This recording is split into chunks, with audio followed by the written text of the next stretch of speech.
ಮಧುವನ್ನು ತಾರೆ ಮುದದಲ್ಲಿ ತಂದೇನು ಜನನಿ ಕಾರ್ಯವ ಅನುಜನ ಸದನಕ್ಕೆ ಹೋಗಿ ನೀನು ನಿನ್ನಯ ತಮ್ಮನು ಬಲು ನೀಚನು ಬೇಗನೆ ಹೋಗಿ ನರಿಮಣಿ ಹೋಗಲಾರೆ ತರುಣಿಮಣಿ ಮಧುವನ್ನು ತಾರೆ ಮುದದಲ್ಲಿ ಒಲ್ಲೇನು ಜನನಿ ಕಾರ್ಯವ ಅಮ್ಮಯ್ಯ ಜನನಿ ತಮ್ಮನ ಗರಡಿ ಗ್ರಹಕ್ಕೆ ಹೋಗಿ ನಾನು ಹೇಳಿದಂತೆ ಮಧುವು ತೆಗೆದುಕೊಂಡು ಬರಬೇಕು ತಾಯಿ.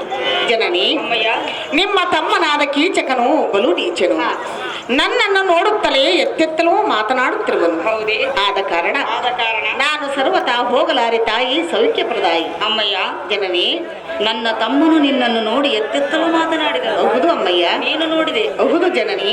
ಎನ್ನಯ್ಯ ತಮ್ಮನು ಏನೋ ಮಾಡಿದನೆ ಎನ್ನನು ನೋಡಿ ಸನ್ನೆ ಮಾಡಿದನೆ ಎನ್ನಯ್ಯ ತಮ್ಮನು ಏನೋ ಮಾಡಿದನೆ ಎನ್ನನು ನೋಡಿ ಸನ್ನೆ ಮಾಡಿದನೆ ಬೇಗನೆ ಹೋಗೆ ನರಿಮಣಿ ಹೋಗಲಾರೆ ತರುಣಿಮಣಿ ತಾರೆ ಮುದದಲ್ಲಿ ಒಲ್ಲೇನು ಜನನಿ ಕಾರ್ಯವ ಫುಲ್ಲಲೋಚನೆ ಜನನಿ ಉಲ್ಲಾಸದಿಂದ ತಮ್ಮನ ಗರಡಿ ಗೃಹಕ್ಕೆ ಹೋಗಿ ಮಧುವು ತೆಗೆದುಕೊಂಡು ಬರುವೆಯೋ ಅಥವಾ ಈ ಕ್ಷಣವೇ ಎನ್ನ ಮಂದಿರವನ್ನು ಬಿಟ್ಟು ನೀನು ಹೊರಗೆ ಹೋಗುವೆಯೋ?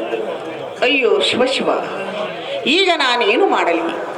ಮಧುವನ್ನು ತರದಿದ್ದರೆ ಈ ಸುಧೀಷ್ಣ ದೇವಿಯು ಎನ್ನ ಮಂದಿರವನ್ನು ಬಿಟ್ಟು ಹೋಗೆಂದು ನುಡಿಗಳು. ಒಂದು ವೇಳೆ ನಾನು ಮಧುವನ್ನು ತರಲಿಕ್ಕೆ ಹೋದರೆ ಆ ನೀಚನಾದ ಕೀಚಕನು ಏನು ಮಾಡುವನೋ ಏನೋ.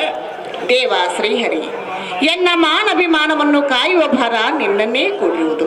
ಜನನಿ ಅಮ್ಮಯ್ಯ ಸುವರ್ಣ ಪಾತ್ರೆಯನ್ನು ಕೊಡು, ಮಧುವನ್ನು ತರುವೆನು. ಜಾಗೃತಿಯಿಂದ ಹೋಗಿ ಬರುವ ಕೀಚಕ